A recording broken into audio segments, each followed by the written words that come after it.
The Lord be with you. A reading from the Holy Gospel according to Luke.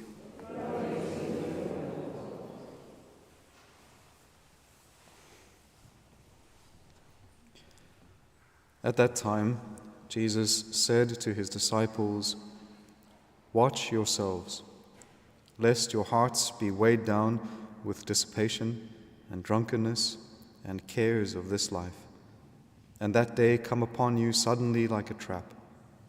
For it will come upon all who dwell on the face of the whole earth.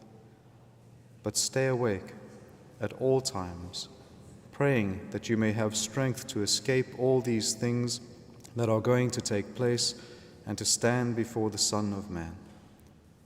The Gospel of the Lord.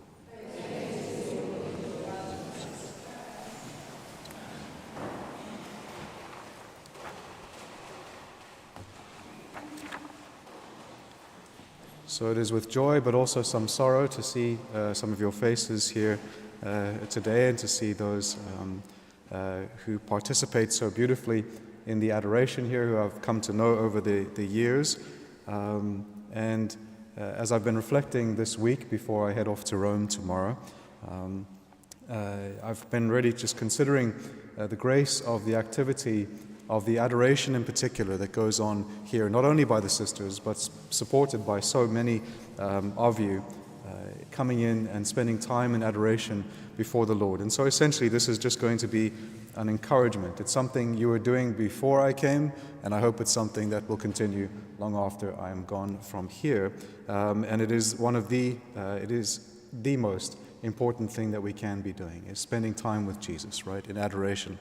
And what we see in today's gospel, I think, is a reiteration of that truth and the appeal, even on the part of Christ, to his disciples. What we've been looking at in Luke's gospel as we kind of move now towards the time of Advent, and the readings have, as they do every year, they take on those particularly apocalyptic tones, right? And apocalypse, right, that apocalypsis, it means the unveiling, right? It is the word itself, it means to be unveiled, and it's specifically used of the unveiling of a bride, of her face, before a wedding, before a marriage. And so what happens in the apocalypse is not so much the fire and the brimstone, right? What happens in the apocalypse is that the veil is removed, and the bride, Christ's body, beholds the bridegroom, Christ himself. And so it is this wonderful reality that we look forward to in the apocalypse, right? The unveiling, the revelation, as it's interpreted sometimes in terms of its title, the book of Revelation, to be revealed, where not only is the face of the bride seen in all of its beautiful reality, the bride of Christ, but also him himself, the bridegroom, and God is looked upon with wonder and with love. And this is a cause, and should be a cause, for our rejoicing and our hope, that is what we long for. We long to be with Christ. And also what the Lord does is, in the readings that we've had throughout the past couple of weeks, is that in this preparation, remember we've moved through the process of judgment, like what happens in judgment and how we're to prepare for that judgment. And so the Lord speaks about, having oil in your lamps, for example, and all of these other ways in which we prepare so that we are found ready by God. But also then what he's done in this last week is he's turned his disciples to the signs, right? So we've had a whole reflection by Christ on the signs, what to look for. So he's told them what to look for, what they will see, what they can expect. Then he's also told them what not to do, as he does in today's gospel as well, what not to do. But then most importantly, he tells them what to do, what you should be doing. And so what you see here is kind of summing up in these first few lines. The Lord calls for two types of watchfulness in today's gospel. The first is watch yourselves, right? Watch yourselves. And what are we supposed to watch ourselves over? It is that our heart is not weighed down, that our heart does not move downward. And he gives three ways in which the heart has this kind of, where the gravitational pull is, if you will, of the world and of sinfulness can weigh upon the human heart. And he tells us to watch ourselves and our hearts, right? To guard our hearts.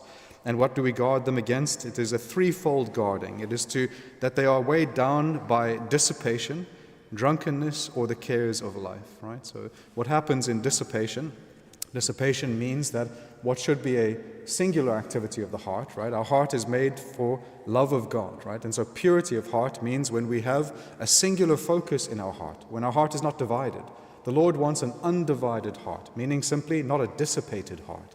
And so He wants a heart that is fixed on Him, that loves Him first and foremost, above all things, and then loves everything else for His sake. So it doesn't mean that we only love God and nothing else. It means that we love God and we love everything else for His sake. That means we have a singular, pure heart, a heart that is fixed in right love, that loves in the way it should and is not dissipated. What happens is, if you remove God from that equation, all of a sudden we start to have a dissipated heart. We can love all other kinds of things, not in the right order, not in the right proportion, all of the ways in which sin creeps in into the heart, and our heart becomes dissipated and dull. And what happens is that it is drawn into attachment with the things of earth, because it does not love the things of this world properly. It loves them in a disordered way, and therefore the dissipated heart is pulled downward. Then he speaks about and drunkenness. Now this is any type of activity by which we try to maybe even kind of self-medicate, right? So that what happens is that our heart can become dull when we are trying to, in a certain sense, intoxicate ourselves to step away or to escape. And sometimes that's what people do. They're trying to escape reality. They're trying to escape the anxieties and the worries of this life. And so what he's saying is, don't turn to other things. And the Lord Himself gives us the example when He's on the cross and He's offered that wine with that myrrh that dulls pain. He rejects it, right? He rejects it. In the midst of the suffering, when you might be tempted to take it, He doesn't escape reality.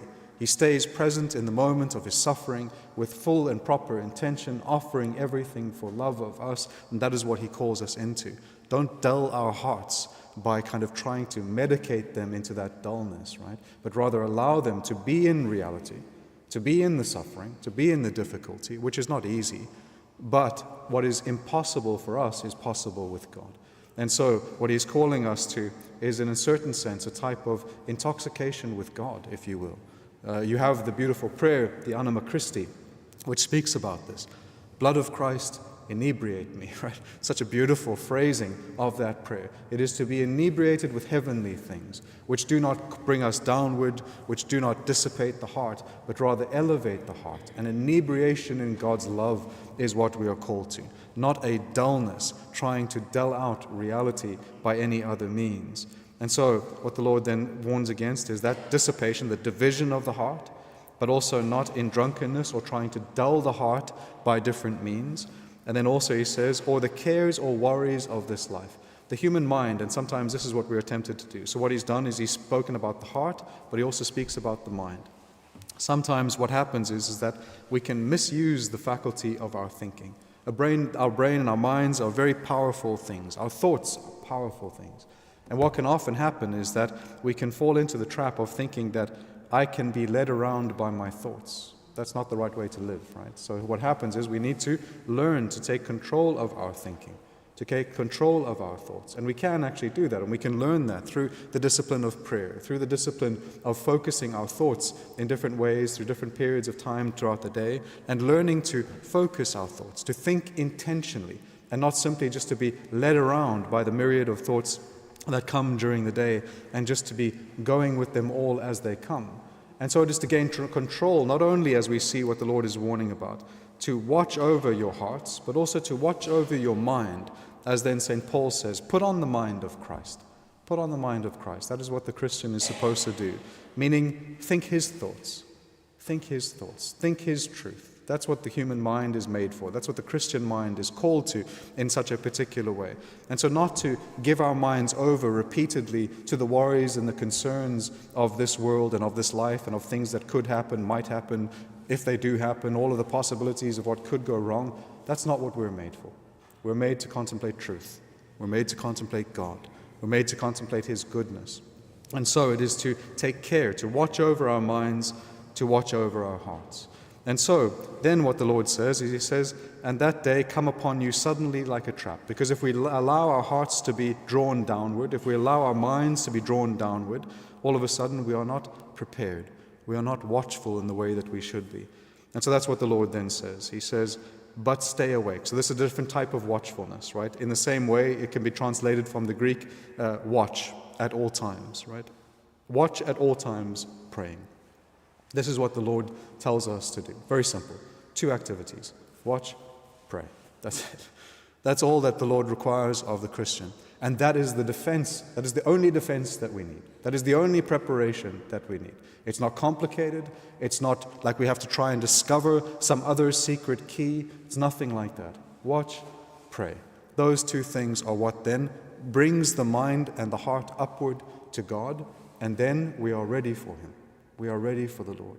I think in particular that these 2 things, not I think, it is the reality, it is true, that these 2 activities are most truly fulfilled in what happens here. The Lord, when He is in His agony in the garden, He only asks one thing of His disciples: watch and pray with me.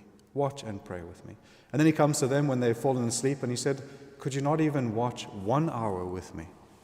And so I think the beautiful reality of perpetual adoration, it is in a certain sense the response of the church and of religious congregations and of the faithful to say, yes, Lord, yes, I can watch 1 hour with you.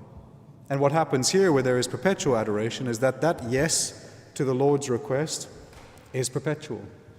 That yes to the Lord's request continues. And so there is in a perpetual adoration chapel a continued yes to the Lord's prayer of watchfulness and also of praying. And it is this activity that holds at bay the evil of the world. It is this activity that causes hearts to be elevated and lifted up towards God. And so it is this activity that must continue. Unfortunately, it is in very few places in the world where you've had not only perpetual adoration, but perpetual adoration for such a long period of time. Hopefully that will increase.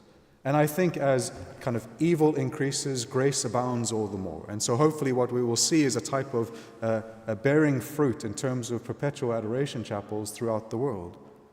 I think following on the example of what happens here and all of the graces that come through here, I'm sure each one of you has a testimony from this chapel. Has some grace won for yourself or for someone else that you know of, where the Lord has intervened in a powerful way, but continues to do so. And so my encouragement here is just simply continue.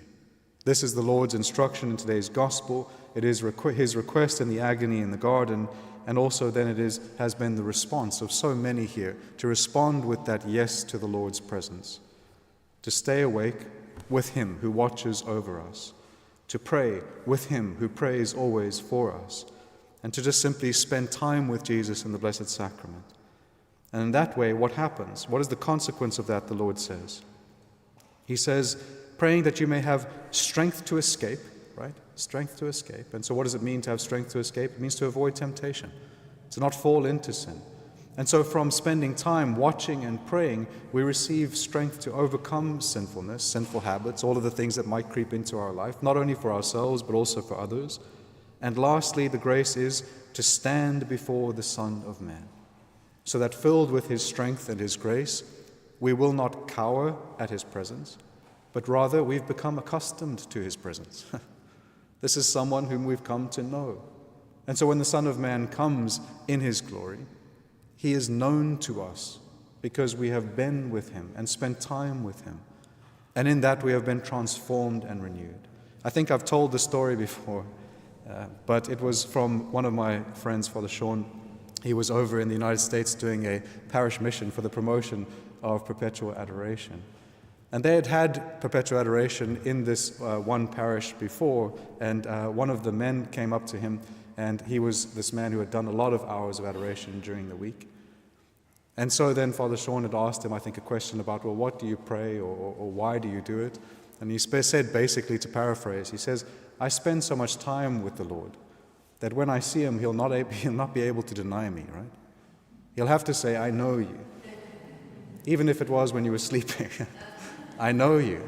I've seen you. You've been with me. You've been present to me. I think that's the reality of adoration, right? We come into the presence of the Lord in the Blessed Sacrament. We spend time with Him.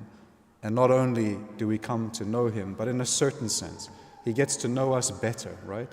Not that He doesn't know us as God, But he does say that there is a time of judgment where to some people he'll say, I do not know you, right? And so it is this type of knowing that comes when we spend time with the Lord. And so that's my final encouragement, is just simply to continue. The beautiful activity that was going on before I came here, and that will go on, please God, for many years after. It's been a wonder and a grace to be able to participate in the chain of adoration that goes on here, and to receive from the graces of all of the prayers that continue here. These graces which are one not only for us who participate in this adoration, but not only for London and the greater surrounding area, but for the world, as the world is lifted up through our prayers here in the presence of Christ. And our prayers take on a greater effect, not only because we are praying, but because we are praying with Him. And so that's my encouragement. Continue the adoration with the Lord, continue spending time with Him, and obtaining graces not only for yourselves, but for the world. Amen.